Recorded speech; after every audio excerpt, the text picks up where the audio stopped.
Hey everybody. So if last week wasn't apparent that I was upset with the WWE over the releases that they had, you released the New Day? You have to be kidding me. Like, I don't know exactly what's going on with this company, and I know it's kind of ironic that every time that I talk about the WWE, I'm like, hey, I'm not a fan. I'm a fan of wrestling in general. And if you thought the best way to save money was get rid of one of your best tag teams, you just getting fucking stupid. Anyway, what's up, my movie misfits, and welcome back to the Koffin Click, your weekly horror review show that digs up the movies your sanity tried to bury. As always, I'm Jeff, and I'm here with...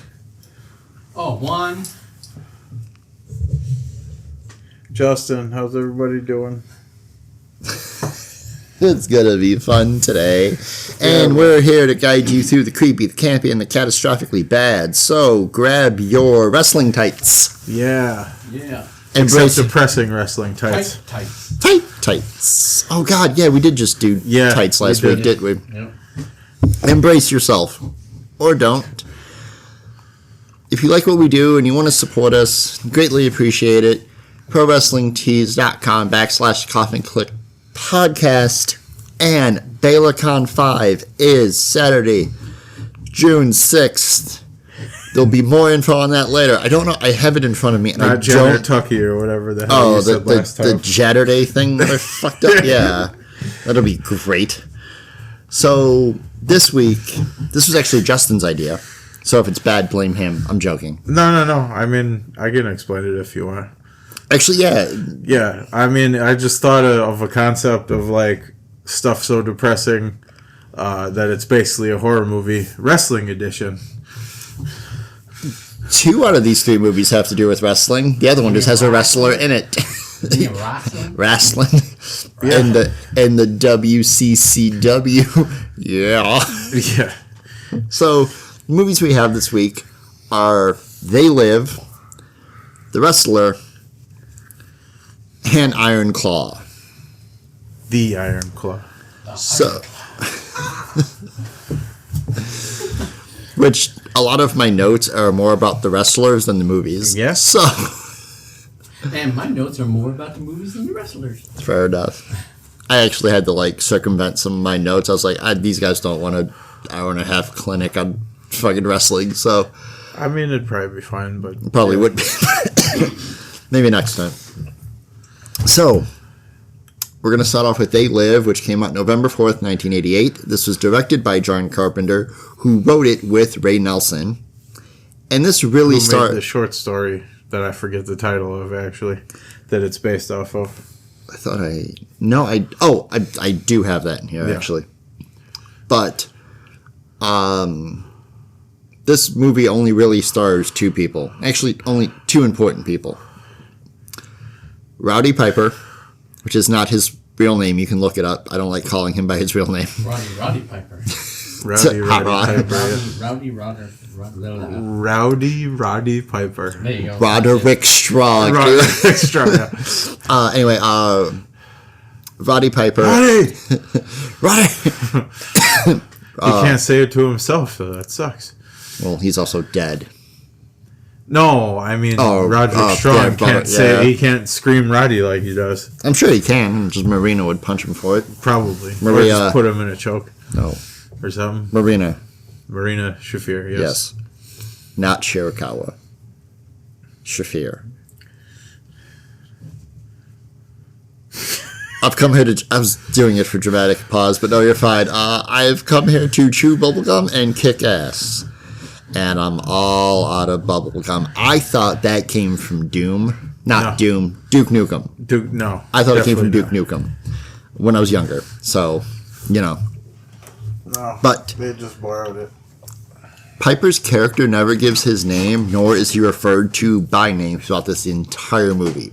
He is simply listed as Nada in the credits, a reference to the character George Nada in Ray Faraday Nelson's short story 8 o'clock in the morning, from which the film was adapted. John Carpenter wanted a truly rugged individual to play Nada. He casted, obviously, Roddy Piper in the lead role after seeing him in WrestleMania 3. which was 1987. And now we're on like 42. It's nuts. Yeah. So here's some background info from the other side of the movie. Vince McMahon didn't want Roddy Piper to do the film. Yeah, I figured, said John Carpenter. McMahon told Piper that he would find him a different film at the same pay rate within 4 weeks. But Piper passed and ended up splitting with the WWF. Carpenter asked why, and Piper plainly stated that McMahon is a control freak. When I came to wrestling, I was twice as important as when I left, or when he came back to wrestling. He was twice as important when he left. He says, and credits Carpenter and the success of the film. The politics of that business is something I don't get, is what Carpenter said. Because wrestling politics is fucking crazy. Yeah. So, for those of you who don't know, this is a very brief overview of his history as a wrestler, but if you don't know, Roddy Hot Rod Piper, from 70 to 83, he started off in AWA and then later went to NWA, and oh boy, will we talk about NWA later. 84 to 96, he was in the, Sorry. No, you're good. 84 to 96, he was in the WWF. And then from 96 to 2000, he was in WCW. And he feuded against the NWO because he was smart enough to not join, because then he just would have been part of the rest of the fucking roster.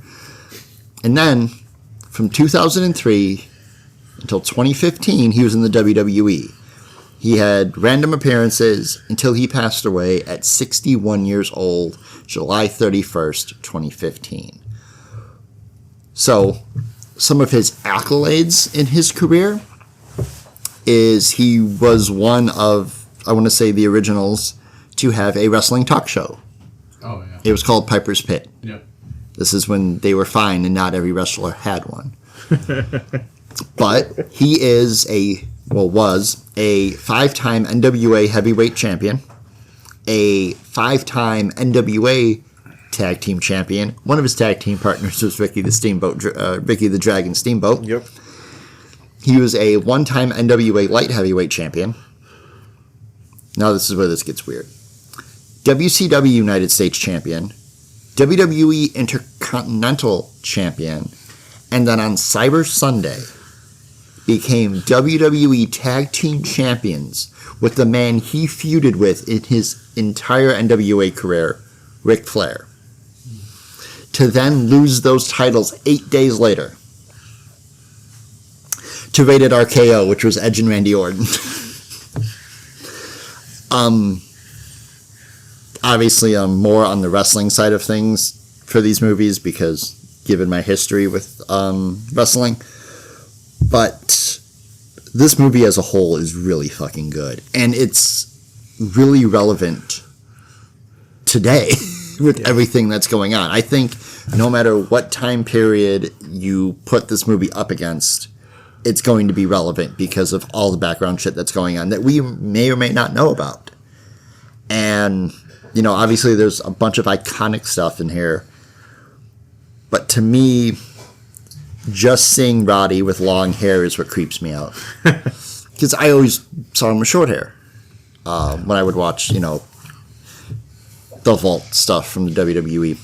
Actually, the thing that weirded me about this movie is him wearing pants. You're right. Yeah. You're right. In wrestling, he always wore a kilt. Yeah. I was very confused that he didn't try and sneak one in. Yeah.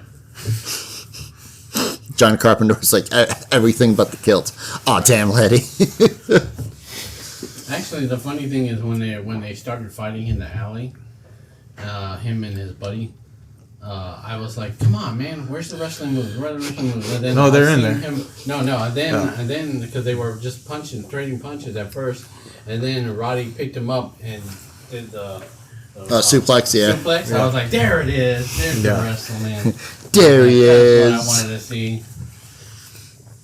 Just like when we were doing when we were watching the Santos, and they started fighting and they were doing El Santo El and Santo Blue and Demon. Yeah.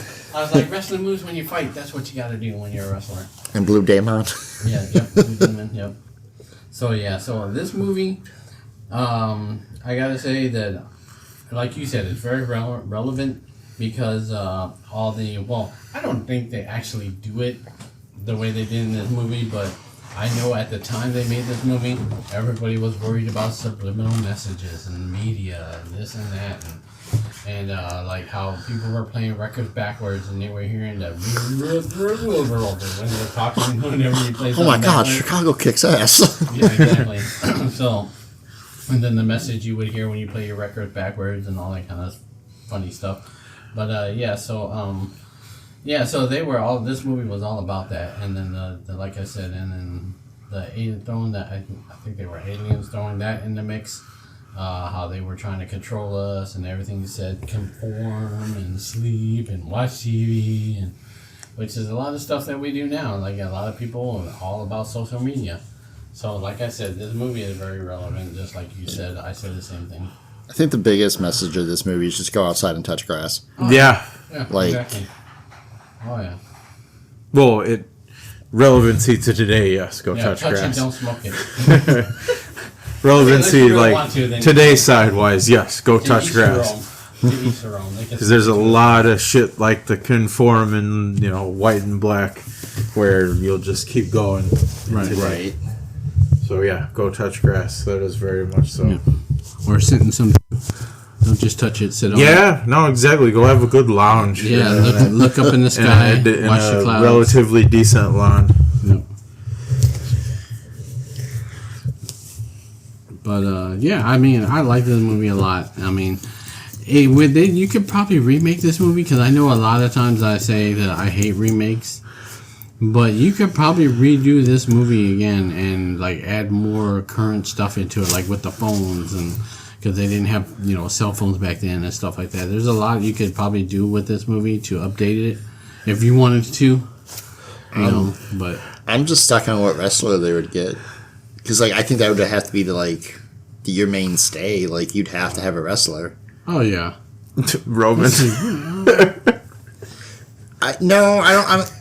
I'm not saying anything against Roman. I think he's a good actor. I'm very curious to see him as Akuma in Street Fighter.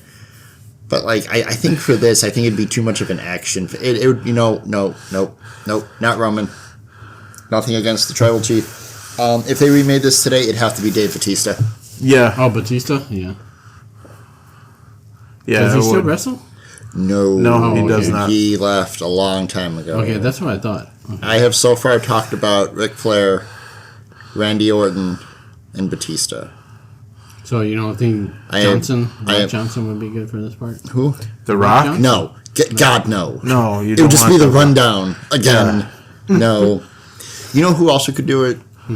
John Cena. Oh, I was thinking that. Johnson. Cena's a really good actor. Yeah, he's good. He's a really good comedian, too. No. And then, like, when they disappear, he could be like, "Can't see me." I didn't even think about that. He would play. Yeah, he'd be playing into his gimmick. Yeah, when the guy disappears, he tells him whatever, and then and that's another good line when he says, "What do you say, Mama don't like snitches or something like that?" Oh yeah, he tries to shoot him. We could probably do that. We could probably do what he just did on its own podcast, because you could have Punk in it and then have him throw pipe bombs at the aliens.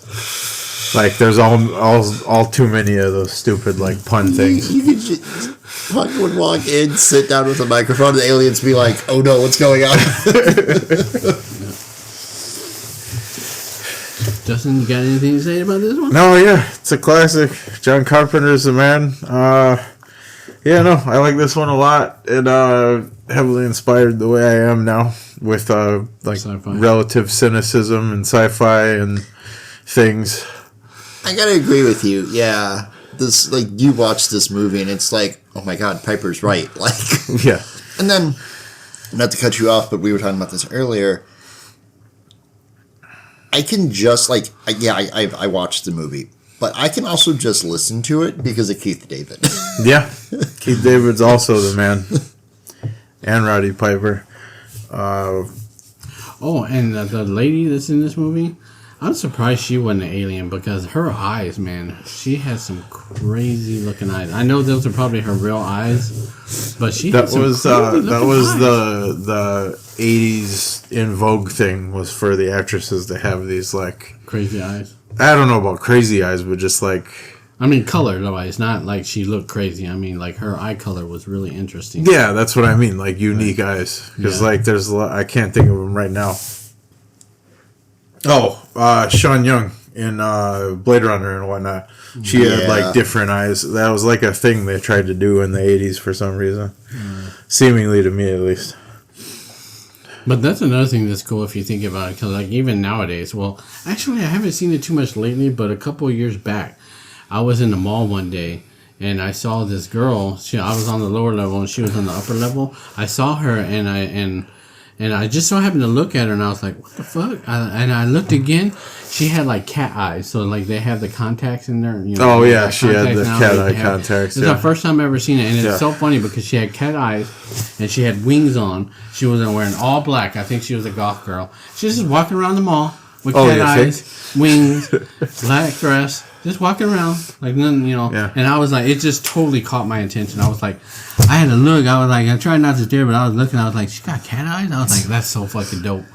I missed the mall being just the mall. Now there's a bunch of them that are like derelict and not much going on with that. I'm a 80, you know, I'm from the 70s and 80s, so I'm all about the malls. I used to just sit at the mall, eat Panda, well, I shouldn't say Panda Express, but like Taco Bell and just people watch. Like I was perfectly content with it. And I was like, haha, those parents have the kids on leashes. And now I have to have my son on one of those backpacks. He's fucking wild.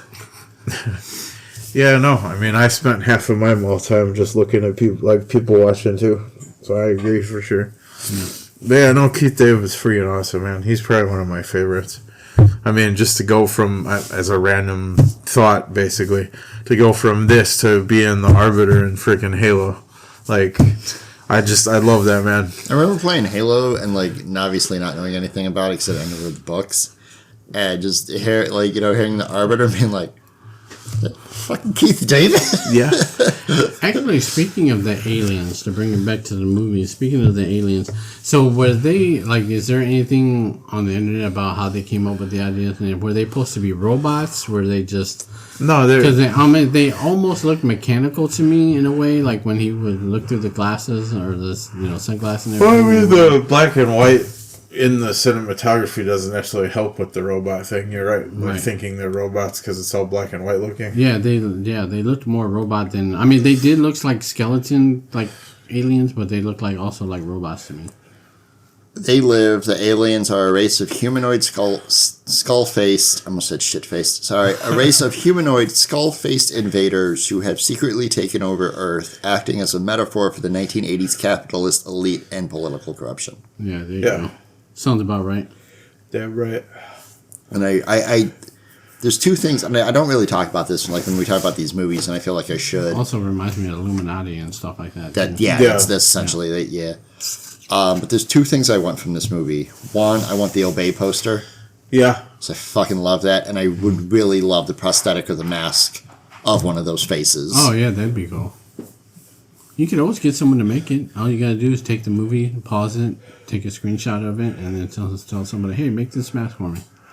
No, and you reminded me. That's probably literally why she had the funky different eyes, because of all the aliens' eyes were like way screwed up. Yeah, exactly. So she was like a contrast where, like you said earlier, you were thinking like, oh, wow, maybe she's one of them or something, and he just can't tell with the glasses for some reason or something. Yeah, I had that idea too when I was rewatching the movie. I was like, maybe they found a way to disguise themselves from the glasses or whatever. I mean, if the random regular humans came up with the contacts instead of sunglasses. Right. But then again, they said in the movie that people sell out other people really fast. I mean, look at, not to bring up history or whatever, but look at, Africa with the slave trade and all that. There was Africans catching Africans and selling them to the white people. Yep. I was like, damn, dude, you're selling your own people? Fucked up. But, that's history, so what are you going to do about it, right? This movie's like... I really think, like, this movie's super thought-provoking. Like, you could chop this up 100 different ways, and it would still make sense. This is a really good fucking movie. Yeah. A lot of people would consider this movie a B movie, or even probably a C movie. It's a cult following is fun. Right, but like I said, but it's a great movie. Yeah, it's definitely... It's definitely a cult classic as far as I'm concerned. As far as I'm consulting. Yeah, exactly. As far as if I'm a consultant, then it'll definitely get the ranking. Yeah, yeah. Cult classic. I feel like people who have this movie as a top 10 also have Zeitgeist on their top 10. Yeah. But no, my last thing is the only thing that's actually slightly jarring about this movie for me is like kind of based on what Jeff said on the wrestling side earlier. I've always seen Roddy as like a hero, like without a doubt in my eyes. Oh, yeah. So to see him start out this movie as like a random bum, basically, like going to find like odd job construction work, was super jarring to me.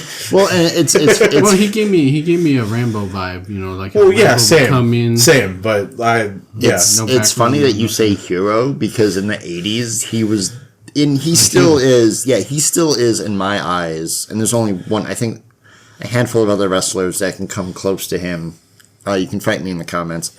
Arguably one of the best heels in wrestling ever. Oh yeah. No, I mean I know he was a heel. I just mean like in that sense of like heels still seeming like something ideal to you. You know? Yeah, this is like, this. I didn't mean hero in the literal like face sense. Anti-hero. I meant like I mean I hate using anti-hero too. Oh really? For whatever reason, but no, I'm just like. And the only reason I bring that up is because could you imagine being like, oh hey, like you know, like watching like wrestling growing up back then, like in the 80s and whatnot, and being like, oh, Roddy Piper's in a movie, and then going to see this and being like, who the fuck's that guy? That's Piper. Yeah. What the fuck do you mean that's Piper? Like, well, yeah, because like you said before, like most likely the last wrestling show he did before he went to film this movie, he had the short hair. Yeah. And there's a big fuck you to Vince. He probably just left his hair long. Yeah. My favorite Rowdy moment, and I'll do this for the other movies, but my favorite Rowdy moment is him yelling aggressive things at kids for trick-or-treating. Like, make sure you take your candy home and let your parents check it. Stand on the stoop. Don't go in the house. Say trick-or-treat. Say thank you. As he's, like, talking to Vince at Saturday night's main event. Saturday night's main event. And he's like, say thank you and trick-or-treating as he's stuffing, like, a pillowcase with bricks to prank the kids. The fuck is wrong with you, Roddy? Also, because I'll probably never get a chance to talk about this again, I understand why WWE would pass down gimmicks, because it would make sense. But did we really have to give Ronda Rousey the Piper gimmick? Yeah. Oh, she's doing the Piper gimmick? She was, yeah. She did when she was in WWE. It was Rowdy Ronda or something like that. Yeah, Rowdy Ronda. I think I remember that name. No, I'm fucking doing it. Because I think... I want to mispronouncing, I want to say Piper was still alive when they were doing it. And then he passed feel like away. it And started, then, yeah. Because he passed away I feel and like she was she still started there. it while she was alive, yeah. That's probably how she got the rights to it. But anyway, you guys want to get into anything else? Yeah, I was just saying, just telling our audience, never mind my speech impediment. Because I always say words wrong, so just that's kind of why I'm here, because I'm always coming out of left field with the corrections somehow. yeah, exactly. At least somebody is. I got drain damage. Drain damage, fuck yeah. Koffin ratings? I give this one. Okay, compared to all three movies we did, I'll give this one Coffins. Because it's a well-rounded story as far as I'm concerned. It's an older story. The special effects don't hold up, but it's a great movie. Good watch. I agree. Yeah, I don't know, because I'm thinking of the other two now too. Oh, shit, excuse me. 4.5 coffins, because I think I'm going to do something else with one of the other ones. But no, I mean, it's at least 4.5 coffins because of like the pertinence to today and everything like we talked about already. Mm-hmm. Compared to the other two movies that we have, I often don't say I'm going to do this, but I'm going to give Meltzer ratings this time because of the theme. So, They Live, from me, gets 3.3 be 3.75 stars. Coffins, whatever. 3 3/4 or whatever. Yeah. I think this is a fantastic movie, but compared to the other ones we watched that actually have to do with wrestling, especially Iron Claw, I mean, this movie did not have anything to do with wrestling. I'll give you that, other than having a wrestler in it. Yeah, and him doing some of the moves during some of the fights. But yeah. But because it had a wrestler, it qualifies as far as I'm concerned. Oh, no, I'm in complete agreement with that. No, and I mean, if I'm being honest, the so depressing or so messed up, it might as well be a horror movie. Yeah. Iron Claw is what made me think of the damn idea. Because I've only seen it twice and then rewatched it again. There's another movie I know of that will be considered in this category if we ever decide to do another wrestling episode. It's called I Come in Peace. It has wrestlers in it. Does it? Yeah. So does Wrestlers versus Zombies. It has Undertaker. The Mark Calloway? Yep. Wow. Yeah. I think there's another wrestler in it too, but I don't remember what the other wrestler is, but I know it's definitely Undertaker. It's called a movie called I Come in Peace. I'll have to check that out. Yeah. Trust me, I know a lot of indie movies, dude. I mean, obviously it was Paul Bearer then. Yeah. Yeah. This is my Undertaker. That's the only time I ever thought an urn was cool. It's the only, aside from anything Egyptian, yes, it's the only time an urn has been fucking cool. There's a lot of Egyptian stuff that's pretty neat, but This is my Undertaker. He's going to destroy you. Why does he have purple gloves? Never mind that. Actually, quick question. I don't remember. Who was he always said that was in the urn? Okay, Wasn't it supposed to be somebody controlling the Undertaker or something like that, if I remember right? One of the many things that was in the urn, and suddenly just got a headache. Yeah. You know what? Hold on. I thought it was supposed to be, he said there was supposed to be somebody. That's how he controlled. That's how he controlled the Undertaker. Hold on. No, I know. I remember most of it. I will answer Juan's wrestling question. Yeah. Because I don't know if you have any more questions about the wrestler and Iron Claw. So, what was in... I want to say, if memory serves me correctly, but then again, Undertaker when I was growing up was just was crucifying people. Yes, I said it. Yeah. No, it's putting people on a symbol. Putting people on a symbol, Joe. Tombstone people too. Not just the pizza. Yeah, exactly. Yeah. Right. Which, to be perfectly honest with you, I don't know if Undertaker or in the WWE ever did anything with Tombstone Pizza, but I felt like it would have been fitting. Yeah, he should have missed opportunity. Well, now they'll think about it with the over-advertising BS. Kane did ravioli or the SpaghettiOs shit. Oh, yeah. Chef Boyardee. Chef Boyardee. Then again, so did Mankind and The Rock, but he was fishing on a boat. Anyway, all right. Wasn't that why he wore the mask? Because he had like a spaghetti face. Oh, my wife calls me. No, he was actually a handsome guy. They just fucked up his hair after he took his mask off. I'm kidding. Okay. So I was close. Mm-hmm.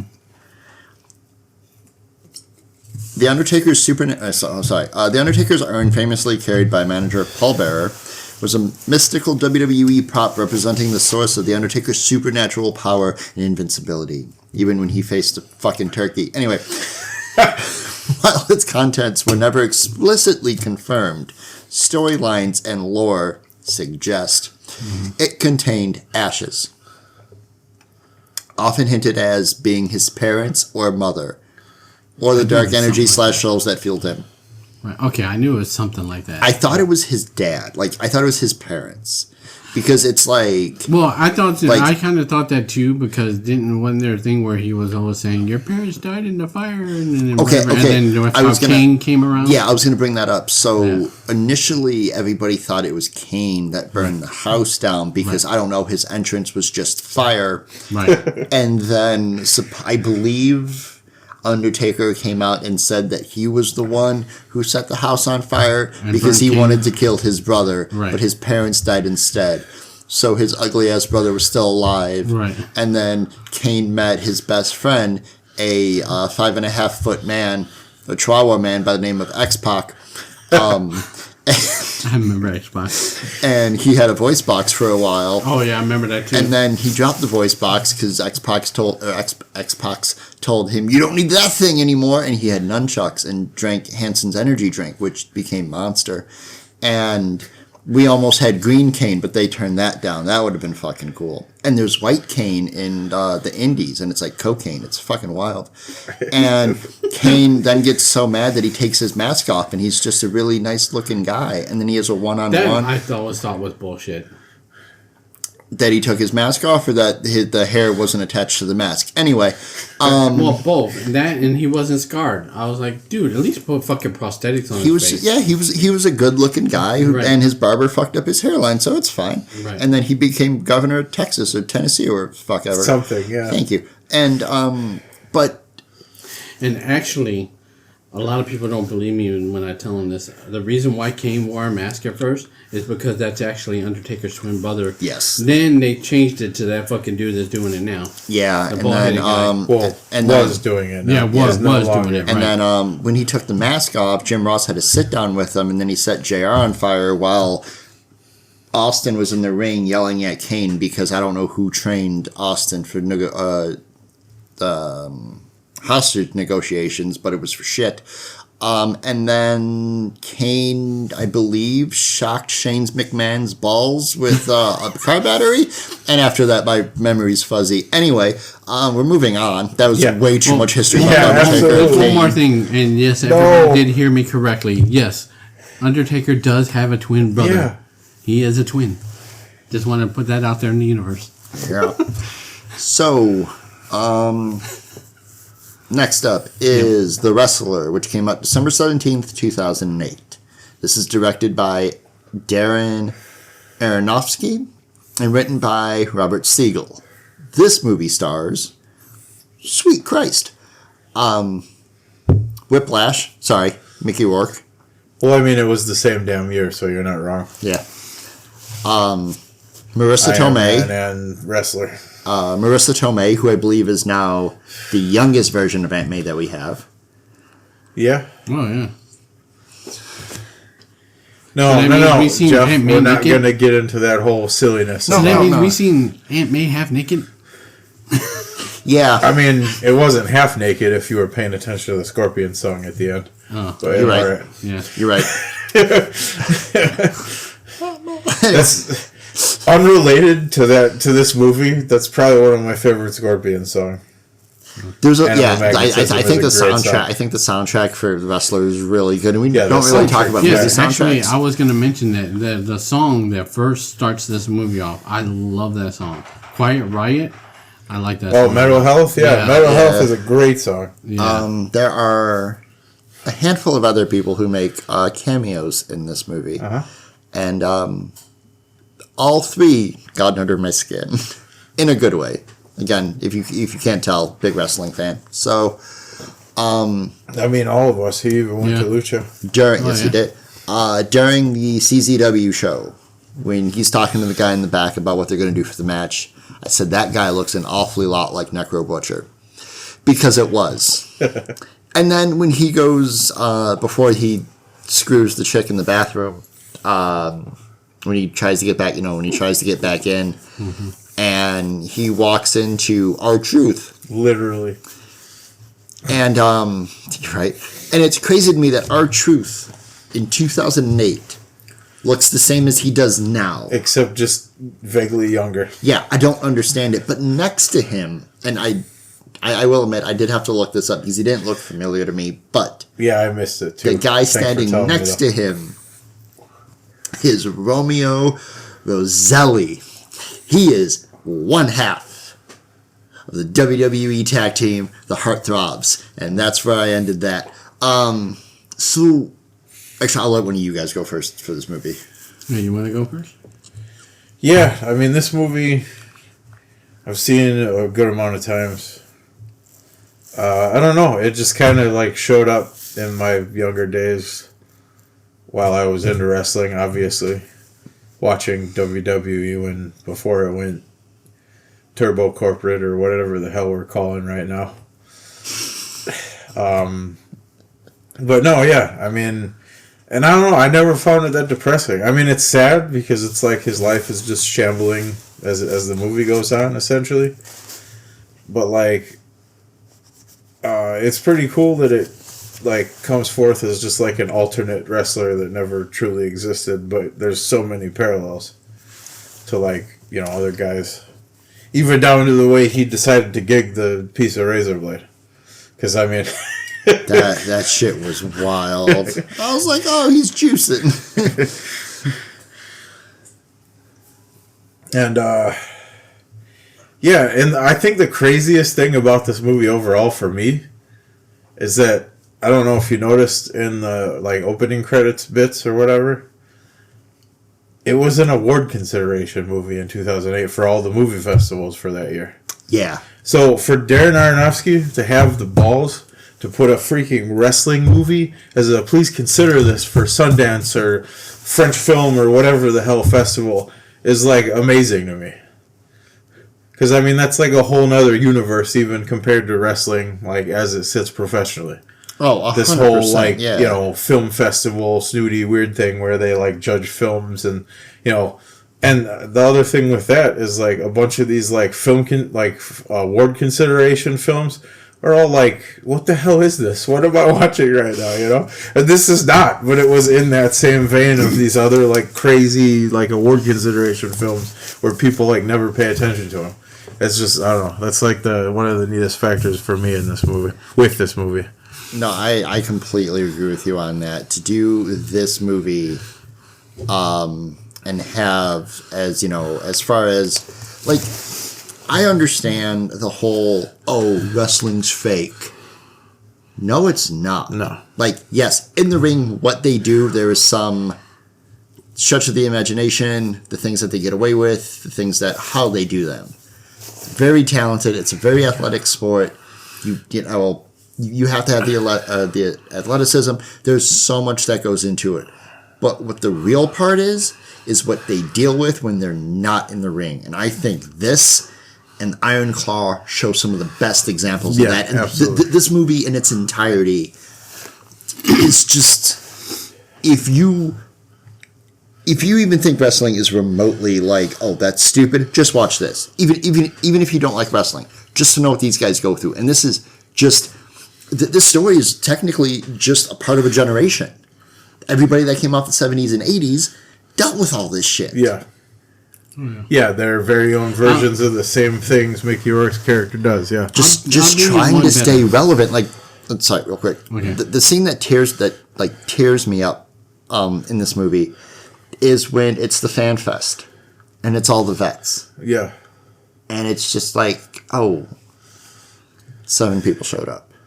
Yeah, and these guys are just trying to be remembered for something that they did. And I think I was talking to you about it mostly. Mm-hmm. Was that wrestlers put their body through everything. Yeah. Oh, yeah. Just for the sake of the audience. Yeah. Yeah, just to get them top, no matter how minor. Yeah. I mean, look at the heart that passed away from coming down off the ceiling. I forgot. I'm sorry. Owen? Sorry, Hart. forgive me for forgetting of his name. No, Owen Hart. Yeah, Owen. There you go, Owen. Look at the Hell in a Cell match with The Undertaker and Mick Foley. Nick Foley. Mick Foley, yeah. Mick Foley's teeth went through his fucking upper lip. Yep, exactly. This man fell 30 feet off of a fucking Hell in a Cell. Right, because that fence wasn't supposed to break. It broke and he went straight down. Boom. Busted, bloodied, and then when the match was over, asked Undertaker how his ankle was. Yeah. I'm sorry, the fuck? Well, because, I mean, I think that's always been one of the things with me for wrestling, is they're just like a different style of human that is way more likable than the average human. Oh, yeah. Because, like, exactly, like you just said with Mick, like, he went, all that bullshit just happened to him. He's like, oh, fuck, probably thought about it for a second. And then, oh, yeah, Taker, how's your ankle, bro? You know, like, yeah, like, who does that? That's, like, not normal, typical human behavior. And they're all like that. I mean, most of them, at least. Well, so like I was gonna say, I'll do you one better. So this movie is actually revolutionary and ahead of its time. From what we're seeing nowadays, Because nowadays they're having all these things like Netflix and whatever. The documentaries. They're doing the documentaries about these wrestlers and their lives and what they had to go through and da, da, da. This movie did it first. Yeah, this was like the original Dark Side of the Ring. Yeah, as like I don't know. I guess paraphrased. I guess because it's the Ram technically doesn't exist. Right. It shows the showmanship that they got to do. It shows their struggles outside of the ring. It shows their drug addictions that some of them end up having. Not all of them. Some. Because like that whole scene is impressive. Right. If you guys seen the Hogan documentary, you've seen that whole controversy about the steroids and all that stuff, and you see the one dude, the big dude, telling him all the. That's what I'm talking about. Right. Yeah. He's never selling him this giant cocktail of shit, and he's like, "Oh, I know you're good for it, Randy." Blah blah blah. That big ass moose of a man said, "I know you got $400 on you. It's $900. I know you're good for the rest." I was like, "The fuck did you just say to him?" Right. Exactly. But what's funny though is that same guy got busted for selling drugs like a month after the movie released. Oh, really? That's funny. So, 2 facts about this movie. One, Darren always had Mickey Rourke in mind to play Randy the Ram. And Mickey Rourke originally said no. And he was like, come on, please. Like, I need you to do this. And Mickey's like, I'm not a wrestling fan. Like, this movie doesn't suit me. He goes, just read the script. So he reads the script and he rejects them. And he was like, fine, change the dialogue. So Mickey changed the dialogue and he did the movie. Now, the studio didn't want Mickey Rourke. They wanted Nicolas Cage. And that would not have been that's the second or third time you're telling me that. I'm still just like, what the fuck? As much as I love Nicolas Cage, I don't think we'd be talking about this movie in the same light if it was Nicolas Cage. And I don't think we would be talking about this movie, period. Oh, it probably would have been my favorite movie of all time had it been Nicolas Cage. Nicolas Cage. He's one of my favorite over-actors of all times. But what's crazy to me is like, and I think I'm going to deep dive this later, and I don't think we'll do an episode on it. But the amount of times that Nicolas Cage was supposed to play somebody and never fell through. Oh yeah, Superman, Randy the Ram. I can't imagine what else. There's a shitload of them. So like, wasn't there something with Apocalypse Now too? Maybe, but I mean I. Well, no, wait, no, I'm sorry, because his dad is Coppola. Yes. Never mind. And Disregard, folks. And he's not a nepo baby, but not with his career. But like, it's just wild to me. Like, you could probably make a Nick Cage movie just based on the projects that he could have had. It could have been like the Nick Cage verse. You heard it here first on the Koffin Click podcast, if that becomes a thing. Anyway, but the second thing, and it just goes to show to his character. And again, I've never liked this man to begin with, so. If you think I'm wrong or you think I'm out of pocket with how I'm about to talk about him, fight me.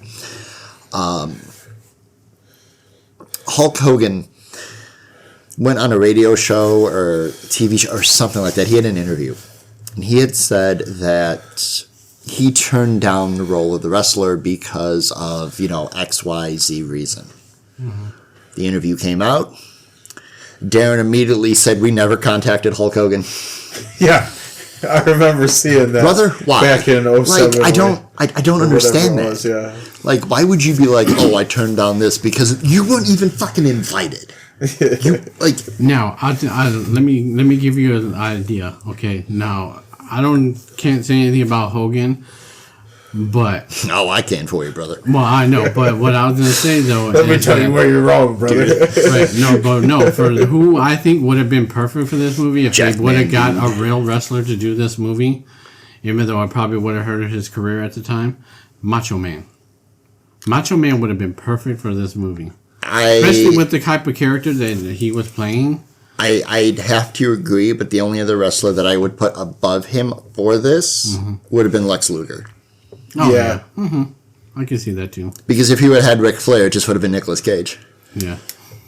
Woo! Yeah. Speaking of that, the guy that played Ric Flair in this movie. That's Iron Claw. That's Iron Claw? Iron Claw. Yeah, Ric Flair. Ric Flair was not in. They didn't have a stand-in Ric Flair in The Wrestler.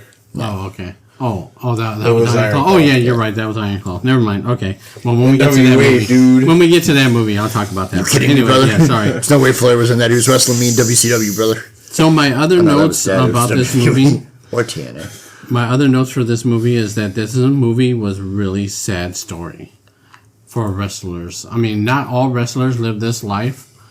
And I'm pretty sure there probably are some that do, and the constant on the road thing or whatever. Brian Pillman, Jake the Snake Roberts, most of the people from, again, like that 70s, 80s, 90s generation. Right. And we'll see if there's a remake after all these current cuts. Right. But the one thing about this movie that kind of I didn't like. Sorry, I guess, but I had to. That's right. The one thing about this movie I didn't like is the fact that it shows everything that happens behind the scene. Because wrestling, to me personally, it's all about the glimmer, the glam, the wrestling, the stories. I really don't care what they do at home. I'm not to be mean, but I want to see that bigger than life personality. I want to see that television drama. I don't want to see that they're fighting with their ex-wife, or they have 500 ex-wives at home and 3 kids that hate their fucking guts because they were on the road their whole lives. I don't want to know that. I don't care. Did you watch the Ric Flair documentary recently? Anyway. Well, no, I did. I watched that one too. But no, so I mean, you are 100% absolutely right. Mm-hmm. But in all that glitz and glamour, the other side of that. I mean, and it happens in sports all across the board, not just wrestling, football, basketball, whatever. But to know what they put their bodies through for that. Oh, I mean, I understand that. And it's way, I don't want to say it's easier now, but, because I think it's different anyway, because wrestling is so insanely underappreciated compared to all the other stupid sports there are. Oh, yeah. And then to slightly contradict what you said, well, even though you didn't say it, but you didn't say, is that about the wrestling fake thing. Wrestling is not fake.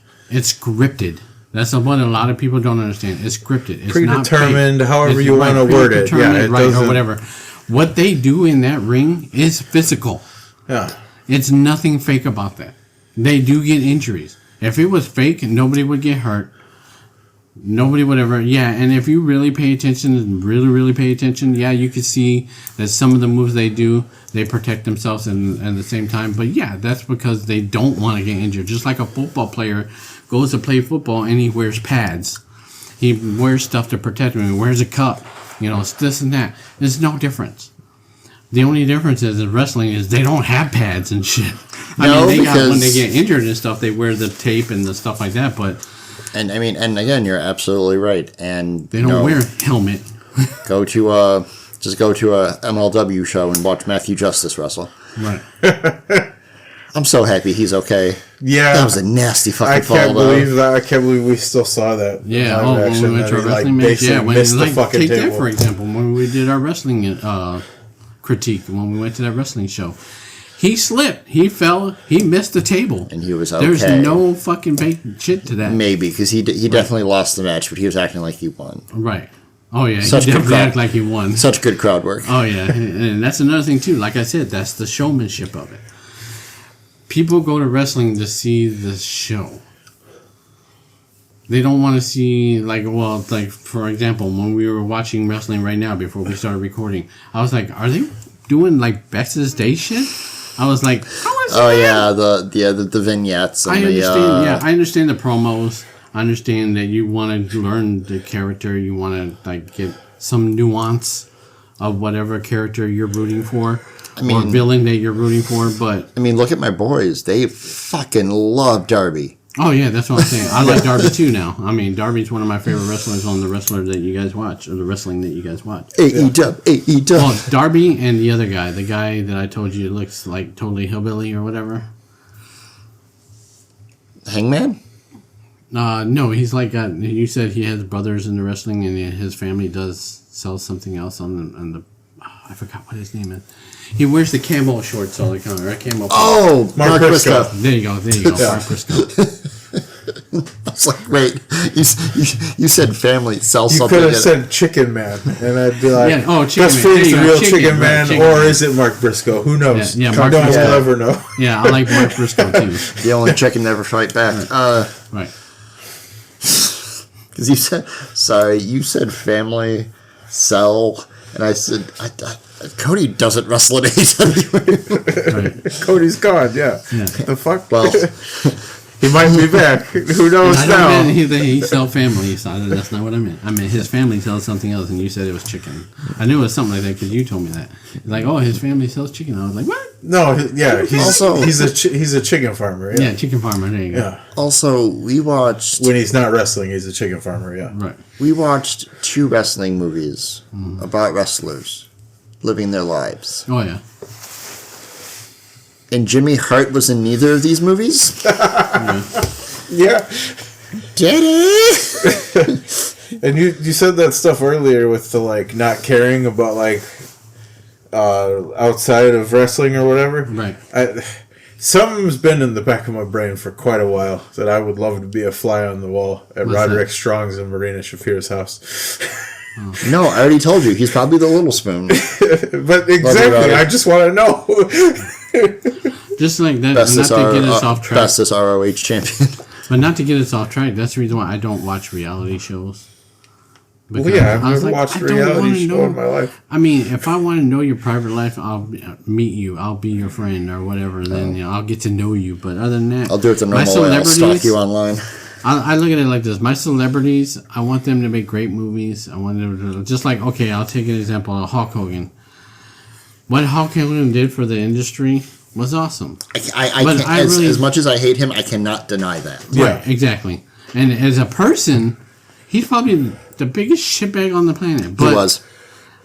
But to be honest with you, what he did in the 80s and 90s, you can't dispute that. He was the Hulkamania. He was Telling kids You to... said Wrestling. shit, and then there's Vince. eat your vitamins and pray, say your prayers and Damn it, you beat me to it. blah, blah, blah. I was gonna say he was telling kids to eat their prayers and say their vitamins, Yeah, exactly. and then open a pasta store, Right. Pasta Mania. I mean, he teamed up with Mr. T of all people. B.A. Baracus. Oh yeah, remember that? B.A. Baracus, you know. That was my time of wrestling. You know, I grew up watching, like I said, and then if I was to know then if I knew then what I know now about Hulk Hogan, I probably wouldn't even have watched wrestling, period. I probably would have been one of these people that you're constantly referring to as, you know, thinks wrestling is fake or wrestling or whatever. I mean, I'm not going to watch that crap, you know. I mean, like, I perfectly understand that, like, you know, everybody has their predisposition about wrestling because they heard it from somebody else. Right. And then You don't know it unless you watch it yourself. Correct. And then if you honestly, like, you know, listening to us talk about wrestling as much as we do, and you're on the fence about it, just for the hell of it, look up the highlights from Sting Oh, yeah. in AEW. This man was trying to end his own career. Yeah, Sting's a good wrestler, too. I like Sting. Me too. So let's see. Did I have any more notes about this movie? Oh, I already said it. But this is one man's story. This is not all wrestlers. This is not how all wrestlers live their life. No, It's for but- everybody to know that. If you don't know anything about wrestling and you're listening to us, to trying to find out about horror and wrestling, which this is apparently what we're all about, is horror and wrestling. I mean, my bad, I guess. Judge for yourself. I just No, thought it was no. a good week idea. no. Yeah, no, it's good. No, I absolutely right? love this. Yeah. So things about the movie, the 2 things I will point out is, one, I too would have thrown up and passed out after a CZW show. Mm-hmm. And I know that it's perceived that he died at the end, Right. you know, on his heart way attack, out. right. Yeah. Doing the Ram Jam, his only aerial move. And that's or another whatever. thing, too. I Which think is that's another crazy. made it. You're an 80s... No, never mind. He was an 80s wrestler. Of course, he'd only have one top rope move. Right. I like to think that he survived. Yeah. I like to think so. After him being blacked out for 3 months. No, and if you really think about it, the look he gives when he looks up and sees, The girlfriend stripper is gone. Right. And that, like, kind of, like, defiant, like, oh, fucking bitch, or whatever he was doing in his head at that moment.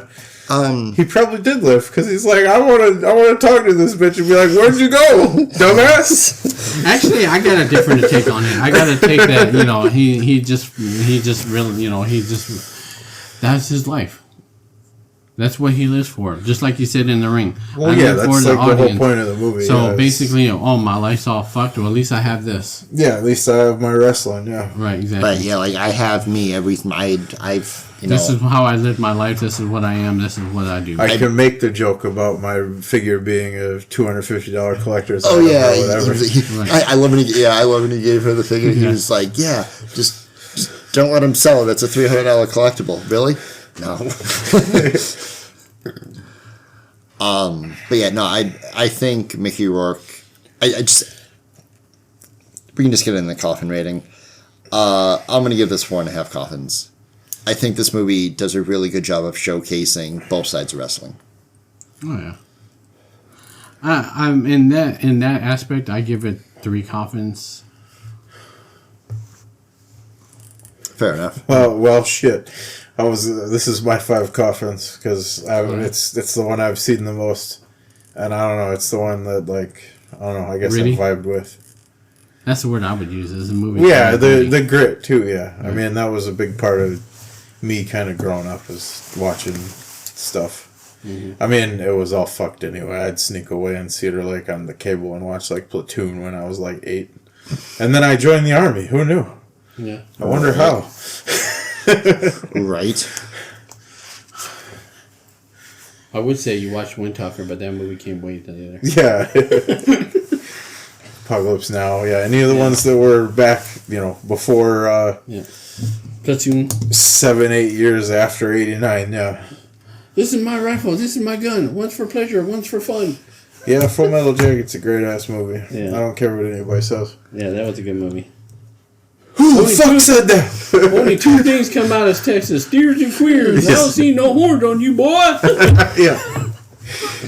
Harley Ermy is fucking now, see, if that was me... I was so sad when he... If that was me and a drill sergeant would have told me that, I would have told him, "Oh, you can't see my horn, sir, but I only got one."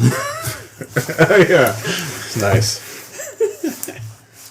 Then you would have been doing push-ups for an hour and a half. Yep, right. Because I did. Or till my arms fell off. Whichever came first. No, hour and a half. Yeah. The arms don't fall off. Oh, okay. Next movie? Unless you chop them. Hot horror podcast. Yeah. Well, in a way, this movie was kind of horrifying. Yeah. Just seeing how his life fell apart. I felt terrible for him with his daughter. Me too. Yeah. Like, he made that connection. At the same time, there's a little bit of boomerish in there. I mean, you're right, but like... Because, I think she's a lesbian there, stripper, not girlfriend. Yeah. Right. And it's like, how do we know that's not just like a really close friend of hers that happens to be African American? Yeah. Right, yeah. But we really jump in there. But it was also that mindset. Yeah, I know. Of like the way he... Well, that's why I said boomerish or whatever, yeah. All right, let's get to this last movie here. Yeah, the meat and potatoes, the currency. If any of you out there need like the newer movies or whatever, right? This movie. This is the meat and potatoes of that. And I think this is what ignited this episode. Yeah, no, it's what made me think of the damn theme. Yeah. All right. Because I've seen it 3 times now, counting my phone until whatever the fuck it was last night in the morning. All right, so our last movie of the night is The Iron Claw.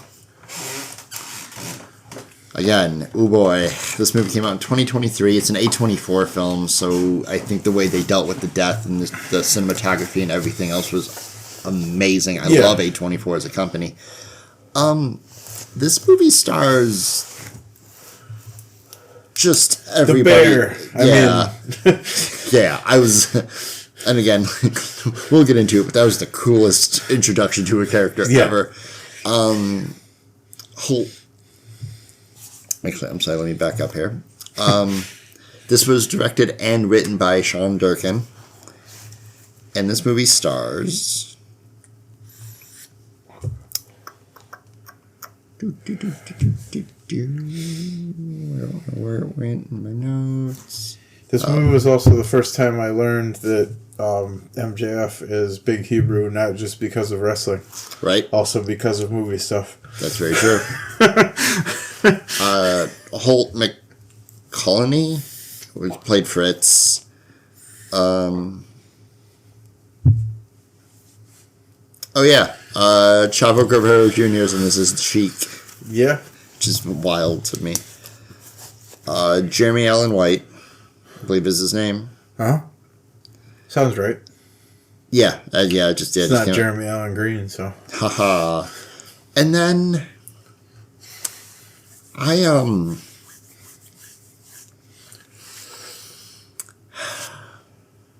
sorry. So after high school for me is when High School Musical came out. There's a reason why I'm bringing this up, by the way. Oh, God. I used to have hate's a strong word, the biggest dislike for Zac Efron. Well, and High School Musical in general. You are absolutely right, but I do agree we are all in this together. Anyway, he wasn't for like my time period, like my age. I'm like, I don't give a fuck about this. My high school is nothing like that. I got picked on all the time. So I kind of stayed away from Zach for a while. And then he got older and he started making movies that I started to enjoy. And then I watched this. This has to be one of his best fucking roles to me. Yeah, I can go with that. And what I will give all the guys in this movie that played the kids, even Mikey, more so to Zach and Jeremy, they got fucking jacked. Yeah. Zac Efron looked like He-Man in this movie. Yeah. Like that boy. He could probably play He-Man. He probably could. Fuck. I'm surprised he didn't leave after filming this and go film a Baki movie, which is a really good anime if you haven't seen it. But the dedication to learning, because I read a bunch of behind the scenes stuff for this, but as did I. Him going into over the course at least. Because when this movie was coming out, I was like, we're getting a movie about the Von Erichs. There's a lot of dead people in that family. Being done by A24. Got it. Yeah. I think this movie is well done in the way that it's paced. It's almost a 2.5 hour movie. Which, when I put it on, I was like, oh boy, this is going to be a documentary. And it really wasn't. No. It was just it was a very tasteful way to describe probably the greatest wrestling family to exist. There's a basis of American pro wrestling, whether you want to agree with it or not. Yeah, I agree. I was going to say, do you think WWE would be as... NWA. No, exactly. NWA. But yeah, that too. But would WWE be as fucking insanely giant as it is now if the Von Erichs never existed? Probably not. So, at least in some way. It's really a toss-up because it comes down to territories. Granted, territorial wrestling isn't around anymore as much because of cable and all of that jazz. No, and you're absolutely right. The whole Jerry Jarrett thing. I was like, are we going to get Jeff Jarrett? Oh, no. He would have been a kid at that point. I'm talking about Double J Jeff Jarrett. Yeah. Woo. Love you, buddy.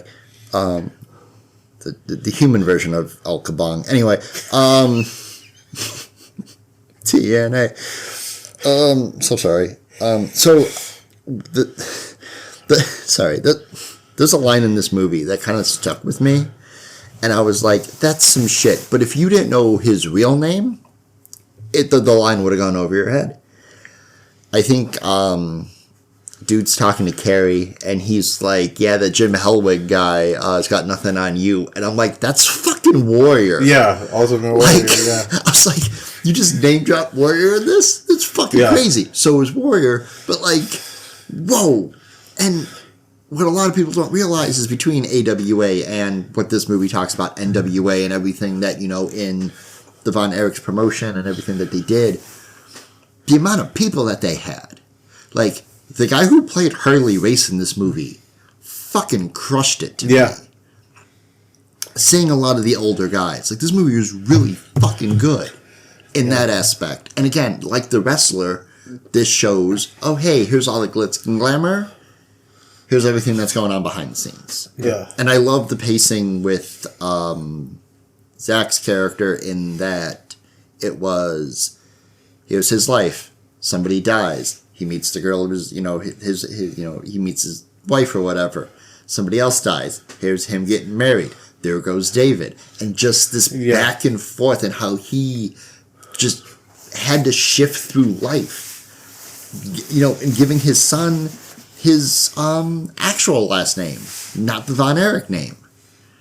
And the last thing I'll say is that Justin has often referred that I should rename my family to the Von Dietrichs. Because I'm a wrestling fan, and after watching this movie, fuck no. Right. Exactly. So I'm sorry, you guys can go. All right, so I'm gonna go ahead and go next because I have feelings about this movie. Oh God, here we go. Okay. And not in a negative way, in a positive way. Okay. So I grew up like you guys. I grew up as a wrestling fan. All right, back in the day, my mom was dating this hillbilly dude. Never died off it, brother. Yeah, named Albert Lee. And Albert Lee. Yeah, Albert Lee. He got me into wrestling. Oh, he was a Southern boy, wasn't he? Yes, he was. Big time. He was a Southern boy. We watched wrestling. Did he ever say the South will rise again? Sounds like he might have. No, he never said that. At least not to me, anyway. Did he say things like,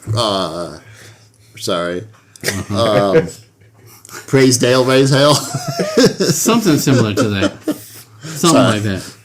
But anyway, so this guy, we would sit down and watch wrestling all the time. Yeah. I am a Texan through and through. I was born in San Antonio, Texas. I didn't grow up in Texas, but I am a Texas boy through and through. And I used to watch the Von Erichs. Von Erichs. Ever since I was a kid. So sorry. No, that's right. I'd watched these guys ever since I was a kid. No, sir, you are absolutely The one thing I hated about this movie is they made Kevin look like a moron. Like he was on the urge of retardation. Sorry, and I know that's not a politically correct word nowadays, but they made him to where he wasn't a bright dude at all. And to me, they were making it seem like he was a dumbass. Not that bright. Didn't even the way he talked didn't even seem like he could talk well in this movie.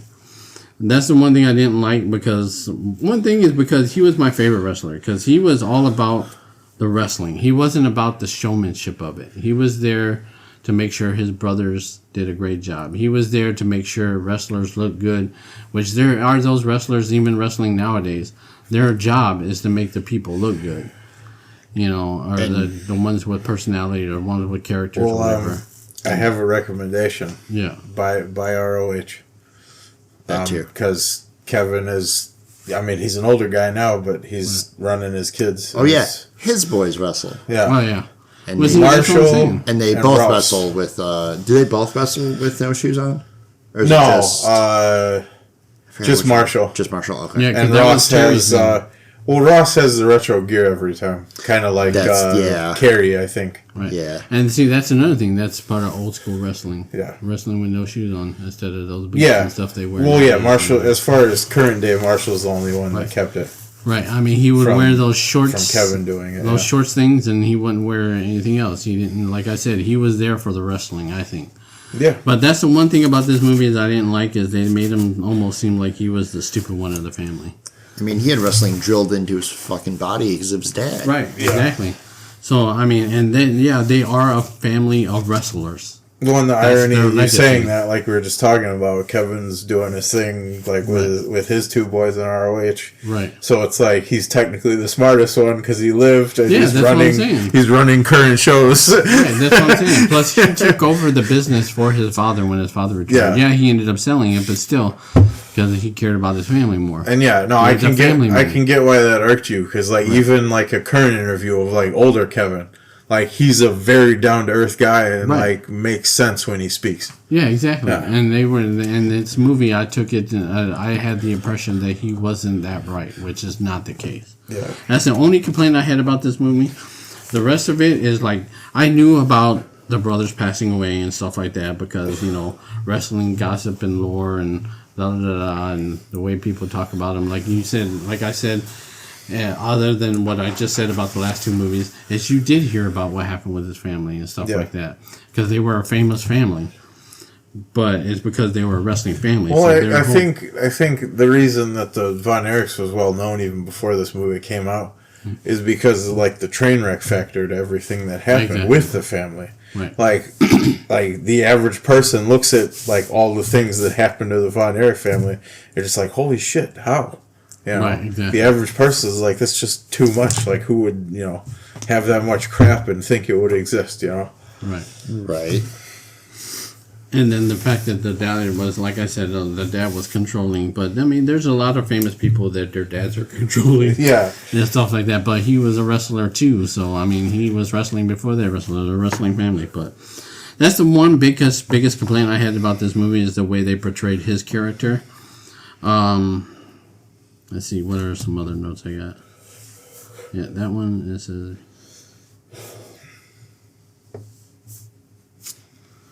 yeah, so, and then, like, he was, like I said, the promos and stuff like that, he wasn't really that, into the promos and stuff like that, but, his other brothers were, I like how he was cutting his promo, and he kept fucking up, and his brother was like, he was like, can you just do it? He was like, you know what, get your ass in here. He's like, yeah, but that'll ruin the surprise. Yeah, exactly. Yeah, that was good. And then I think I even seen the match, not live, obviously, but I seen it on TV, the match where they filmed in the movie where all three brothers were in the ring at once. And the 6-man tag match? Yeah, the 6-man tag match. I think I've seen that match. So, I've seen all these brothers in real life, wrestle. Not in real life, but I mean, like, through the TV and stuff. So, it was interesting to see their life stories and the fact that they thought they were cursed and all this stuff. It's just, to me, I took it as not really being cursed. It's just fucked up things happen to people, and there's really nothing you can do about it. But like I usually say, like normally, is whatever higher power is up there only gives the really jacked up shit to the people who can handle it. Yeah. I think about that all the time with some of the things I've been through. Right. And then to be honest with you, the saddest part of this movie was the end. When he's sitting on the grass watching his kids play, and he starts crying, and the kids run up to him, and it's like, "What's wrong, Dad?" And he says, "I used to be a brother." Yeah. And then the kids said, the kids say, "We'll be your brother." I almost felt like crying when I seen that. No, that shit gets me every time. Yeah. I did cry because in the same manner at the end of the in the same way at the end of the Braid Wyatt documentary that I watched, and hearing him talk, the kids talking about how, the side of the mom was like, the youngest is just like Bray, and thinking about my kids and watching, at the end of this movie, him with his boys, I can't get around that. Like, I don't have any words for it, but it's something I hope they never have to go through. I'll tell you what, though. There's one thing about this movie that I think they could have left out. And they should have left out. Well, they did. They left out a whole brother. Well, besides Looking that, at you, Big Hebrew. No, besides that is the scene. No, like one of the Von Erich brothers wasn't even in the movie. Oh, yeah. No, but I mean, the scene that I'm talking about is when he was on the boat ride and he got to see all his brothers in heaven or whatever the hell it was. Oh yeah, meeting back up with his brothers. They could have left that out. I don't think that was needed. I thought that was really touching. Because, I mean, it was touching, but I don't think it was needed because of the note he left. Like, I'm gonna walk with my brothers again, and I was for a second I was confused. I was like, "Did you die?" Oh, got it. Okay. Yeah. Well, see, I had the same impression. That's why I felt like they could have left that out of the movie. They didn't really need to do that. The movie was emotional enough as it is, especially that scene that I just mentioned. They really didn't need to do that. Yeah. I think it could have been done without it. My personal opinion. Justin? Yeah, I mean, I really wasn't going to talk about this one because like it's pretty damn self-explanatory. If you ever had anything to do with wrestling, like watching this thing is something else. I mean, just in the history alone of this movie, this would be enough. Like, if I didn't know anything about wrestling and somebody suggested the Iron Claw to me and I watched it, I'd be a wrestling fan. Yeah, exactly. Just because I would deep that's dive. like what I mean, basically. Like, I don't really have a whole lot to say, just literally based on that itself, almost. Plus, they made that move famous. We wouldn't have the Iron Claw if it wasn't. No, we wouldn't. Yeah, that family. Yeah. Which a lot of wrestlers used, and I just loved how they used that as their finishing move. Just a hand on the face. Oh, you put me down. It got over. That's all that matters. Yeah. Well, no, I mean the theory behind it, like kayfabe-ish or whatever, is like squeezing on the right soft spots of the head. Yeah, actually does disorient you really well. Oh yeah. So kayfabe or not, if you get the right spots, it actually I've done is the like Iron Claw to people before because I have a big enough hand. I've done the Iron Claw to myself. And then I guess before we finish, we should talk about Liar Liar. Liar, liar. What do you mean? The claw. Oh yeah, the claw. Because he literally does it in the same spot. And now I actually looked it up too. That's actually one of the fun facts for Iron Claw's IMDb. That Jim Carrey. Liar, Liar. Jim Carrey wanted to do that like as an homage to like the Von Erichs before this movie even came out. Cool. Really? Yeah, that's good. That is super interesting. Yeah, I like that. The one thing I will say about this movie, the last thing I'll say anyway, is that had to be the most believable not Ric Flair match I've ever seen. Oh yeah. Because as much shit as I'll give Flair and Hogan, Flair was somebody who would make you a god. Look what he did with Sting. Oh yeah. I mean, yes, Sting, to his own credit, was that guy, but Flair helped, in the early stages of his career. And I absolutely love that, they do the match and, he's worried about how, he fucked up his chance. He's never going to get another shot. And here comes fucking Flair. Oh, man. I didn't think you were going to do it that long. Yeah, I'll give you another title shot. Where can we go get fucked up? No, sir. I'm okay. Thank you. All right, suit yourself. And just walks. And I'm like, that's 100% the beer first. Yeah, I was like, 100% this fucking Flair, man. Like, that's not my guy. It's a different generation for me, but... I gotta say, he should have worked more on his woos, though, because the woos wasn't quite there as far as I'm concerned. So in this movie, NWA Flair was your promo guy. There wasn't he wooed. Right. He didn't talk for 30 seconds and then start sweating. But yeah. NWA Flair that's where he quote unquote cut his teeth for promos. Right. Yeah. I mean, he was already NWA's champion for 17 times. It's probably where Jarrett got the idea from. But anyway, love you, Jeff. But yeah, just you go back and watch his promos. Like, one of my favorite promos of his back then is, and it's fucking wild because condolences, by the way. Ted Turner passed away this week. Yeah. Fucking wild. And I'm pretty sure I can do it, we can do a whole episode on that too. Not that he was in any movies. No. Anyway, but Flair's going off and he's talking to Tony Schiavone. And Schiavone's fucking clean shaven, so young. And Flair was going off and he was like, my suit? 2,000, your suit? Oh yeah. What the fuck? Like, what are you wearing? Like, this $300 shit, like, why you said? And I'm just like, this man's about to face Harley Race again. Like, and you're worried about Schiavone's suit? You fucking wild, coked out man. Right. Like, but no, just, yeah, that version of Flair, like, I felt like that was right. Like, the guy who played Harley Race, that promo was very, I almost said race-esque, but that sounds terrible. Very Harley Race. Like, that was, all the guys who played the people that they were supposed to play. Very apt to Harley fucking Race. Good. Oh, yeah. Yeah. Absolutely loved it. So, one other thing I gotta add is for you moviegoers, go see Michael Jackson movie. It was great. I saw it today. It was really good. If you're a Michael Jackson fan, if you lived through the 80s and 90s, go see this movie. You're going to like it. I'm going to be honest with you. Mm-hmm. You were the first person I heard say that was a good movie. Really? I liked it. Everything that I have read, and I haven't seen it for myself, so I can't add an opinion to it. But you were the first person I've heard to say that was a good movie. Regardless of this out of left field about a pop star while we're talking about wrestling and depressing movies, go to the damn show. Support your cinemas, for fuck's sake. Exactly. Before it's all dead and we're all sitting on our couches becoming terrible vegetables. And then you can listen to us talk about movies. Speaking of that, I'm also pissed that they took away matinees. Now there's only like 2 matinees nowadays. Like the times wise. Oh, that's terrible. Yeah, I love matinees. Did you check the weekends?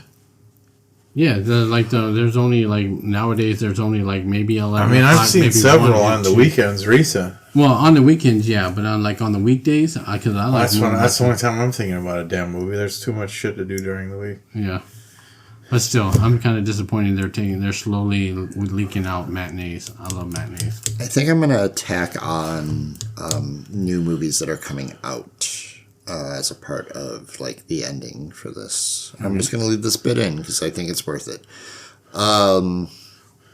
Like Mortal Kombat comes out this week. Oh, cool! I'm very excited to go see it. Yeah, me too. Unfortunately, when it hits, never mind. Mandalorian and Grogu. I was just gonna say that one too. Mandalorian and Baby Yoda, as my wife would insist. Baby Yoda, yeah. May 22nd. Yeah, my wife. I can't wait for that. Dude, I mean, there's something about the Mandalorians, man. Regardless, like, yes, I'm the weird space guy. I'm absolutely obsessed with Star Wars, Star Trek, Galactic. It doesn't fucking matter. I love all of it. Alien. We've had all these on the podcast, etc. Blah blah blah. Yeah, our Predator episode has like 52 views on YouTube. Yeah.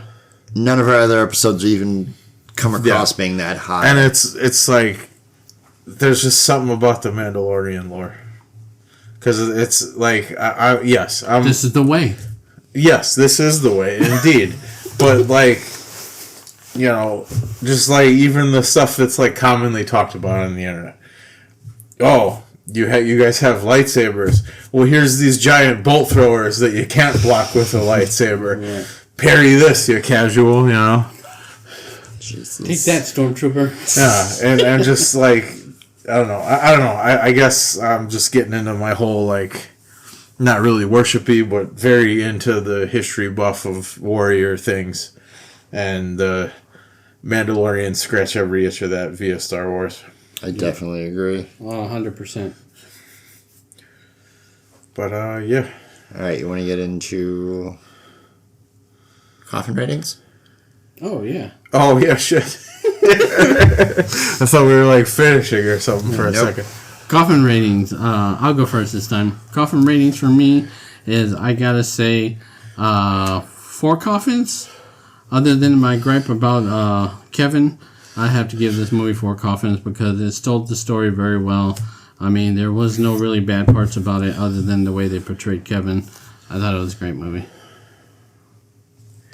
Yeah, 4 3/4 coffins, because I'll attempt to follow the rules this episode. Yeah, solid. A24 is pretty nice. Even when they do stuff that you figure A24 wouldn't do, like a wrestling family. Right. 5 coffins. This, again, for the cinematography, the music, the actors, the dedication to this movie. Because you could have had a group of guys, actors do this and just be like, hey, you're going to play wrestlers. Oh, yeah, I actually saw MJF on a pod talking about a bunch of that because, like, he was there for, like, some of the stuff, I guess, but wasn't in it, obviously. Yeah, I think he was supposed to be in it, but his bits got cut or something for whatever reason. I don't know the full story. Yeah. And mainly 5 coffins for the introduction of Kerry Von Erich. Yeah. Just, it's so wild, just sitting there like a Marvel superhero with that discus, and I'm like, oh my god, it's Kerry. Like, because you don't see him in the ring, or, you just see him being the Olympian, and then the real world implication of like what Russia had done in Afghanistan and all of that jazz, and just everything like real world influencing how their life went to a certain point is just wild to me. But that's, you know, that's the way the cookie crumbles. That's not what I wanted to say, but deal with it. All right, Cronkite. Yeah, that's the way the cookie crumbles. I got no word.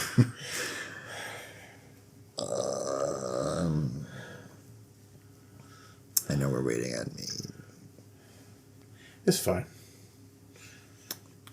And that's another one dug up, dusted off, and dragged through the dark with his hair at the Koffin Click. If you survived this review, congratulations. You're officially tougher than half the monsters we cover. Until next time, keep your lights low and your standards flexible.